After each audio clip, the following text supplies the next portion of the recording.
Oke, hari ini saya unboxing lagi mantan flagship. Kali ini keluaran dari Huawei, yaitu Huawei P30.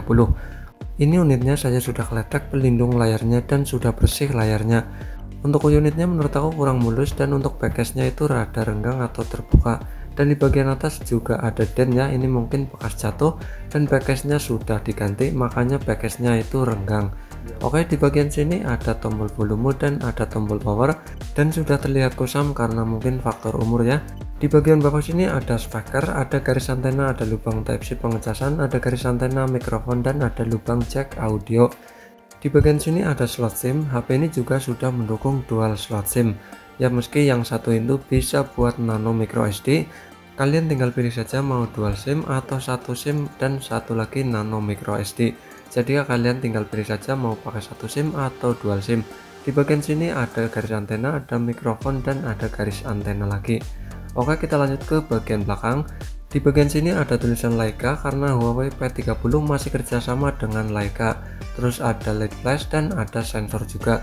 Terus untuk kameranya ini 40 megapiksel wide, 8 megapiksel telefoto, dan 16 megapiksel ultra wide. Untuk telefotonya ini sudah mendukung OIS dan 3 kali optical zoom. Di bawah ada tulisan Huawei. Oke, kita lanjut ke bagian depan. Di bagian sini ada kamera beresolusi 32 megapiksel, ada earpiece, dan ada sensor proximity. HP ini juga sudah mendukung in-display fingerprint ya, jadi fingerprintnya di dalam layar karena layarnya berjenis OLED dan sudah HDR10. Tentu gambarnya terlihat lebih tajam dan terlihat lebih jernih dibandingkan layar yang berjenis IPS, dan hitamnya pun hitam pekat. Tentu ini sangat mantap sekali dan sangat memanjakan mata sekali. Untuk ukuran layarnya ini menurut aku cukup kompak, yaitu 6,1 in, dan sangat enak sekali digenggam di tangan. Sangat nyaman sekali digenggam di tangan ya. Oke, kita lanjut ke tentang ponsel. HP ini pakai ROM Cina, jadi dapat update Harmony OS 3. Kalau ROM global atau ROM Indonesia itu belum update Harmony OS ya, tapi ini ROM Cina jadi dapat Harmony OS 3. Untuk RAM-nya ini 8GB dan internal 128GB. Untuk chipsetnya sendiri ini menggunakan chipset Kirin 980. Chipset yang biasa dipakai oleh flagship Huawei yaitu seperti Mate 20 Pro, Mate 30 Pro, P30 Pro, dan P30 atau Mate 20. Chipset itu yaitu Kirin 980. Karena layarnya berjenis OLED, HP ini juga bisa mengaktifkan always on display seperti pada HP Samsung atau layar selalu hidup. Jadi kita tinggal pilih saja dan kustomisasi untuk tampilannya. Jadi untuk always on display-nya seperti ini ya, mirip-mirip HP Samsung pada umumnya atau flagship yang menggunakan layar OLED. Oke, di sini saya akan melanjutkan ke tampilan layarnya di Huawei P30 ini. Jadi kita bisa bebas mengatur tampilan layarnya. Di bagian tampilan layar ada 3 pilihan, resolusi pintar, tinggi, dan rendah. Kalian tinggal setting saja. Di sini saya menggunakan resolusi pintar ya, agar bisa menyesuaikan. Kalau untuk resolusi tinggi tentu gambarnya lebih jernih tapi lebih menguras baterai. Kalau untuk resolusi rendah ya standar saja tapi lebih irit di bagian baterainya. Tentu kita bebas memilih untuk resolusi di Huawei P30 ini. Oke, di sini saya akan melanjutkan untuk cek skor Antutunya di Huawei P30 ini. Jadi untuk skor Antutunya masih cukup tinggi, yaitu 531 ribuan. Ya, karena ini menggunakan chipset Kirin 980, chipset flagship pada masanya, yaitu sekitar tahun 2018 yang lalu. Untuk skor Antutunya mirip-mirip dengan Snapdragon 855 ya, chipset milik Snapdragon. Di Huawei P30 ini juga bisa menggunakan multi Windows. Kita tinggal geser saja pakai gestur di sebelah kiri. Kita bisa membuka beberapa aplikasi secara bersamaan, yaitu ditumpuk ya. Jadi contohnya seperti ini, saya sudah membuka aplikasi Facebook.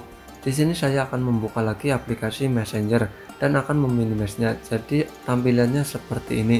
Jadi ini aplikasinya numpuk, kita tinggal klik saja, klik yang mana akan kita buka lagi, mau Messenger maupun Facebook.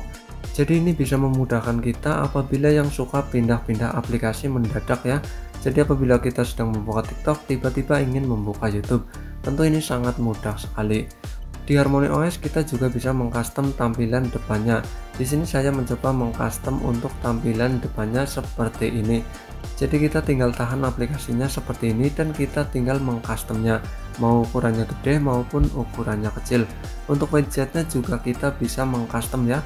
Kita tinggal klik saja untuk bagian widget. Di menu widget kita tinggal pilih saja mana yang akan dikustomisasi.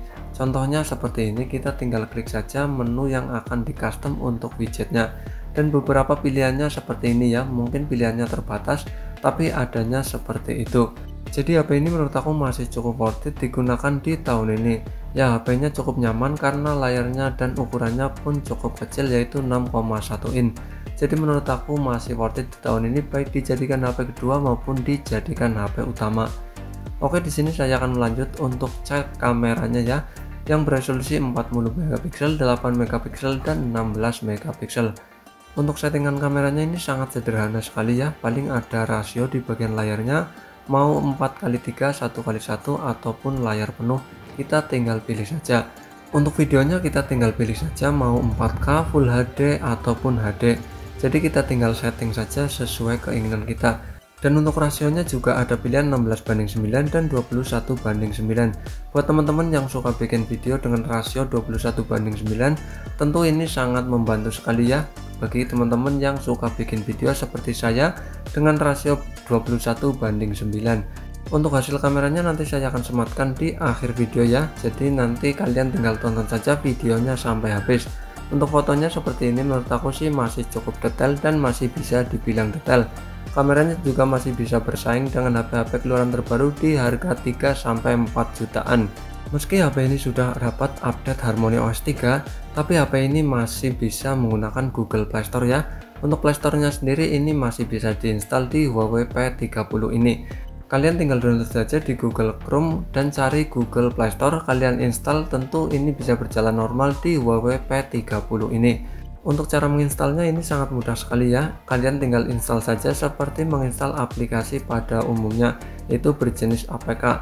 Kalian tinggal download saja di Google Chrome, cari saja Google Play Store APK, kalian download dan install, terus buka Google Play Store. Dan hasilnya seperti ini, kalian bisa bebas menginstal aplikasi apa saja di Google Play Store yang sudah diinstal di Huawei P30 kalian yang sudah Harmony OS 3. Dan ini berjalan lancar dan normal, tidak ada kendala sama sekali saat saya memakai Google Play Store di Huawei P30 ini. Oke, di sini saya akan melanjutkan tes speaker di Huawei P30 ini yang menggunakan speaker mono, bukan stereo ya. Jadi menurut aku sih ini minus bagi Huawei P30 ini. Speakernya bukan stereo tapi speakernya menggunakan speaker mono. Jadi sayang sekali ya, speakernya masih menggunakan speaker mono.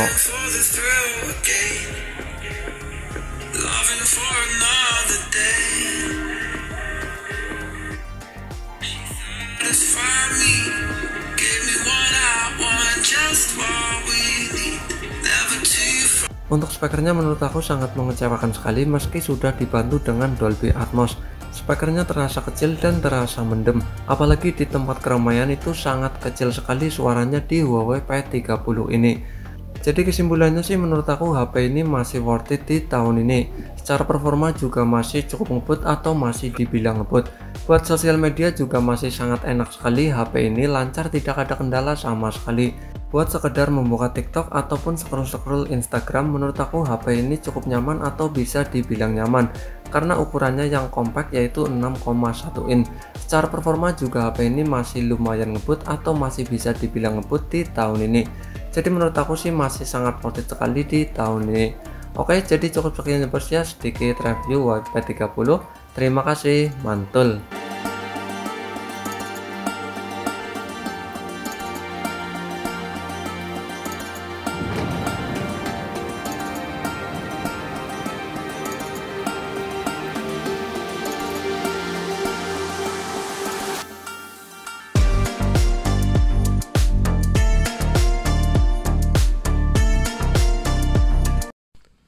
Oke, jadi ini adalah hasil perekaman dari mode Leica standar ya.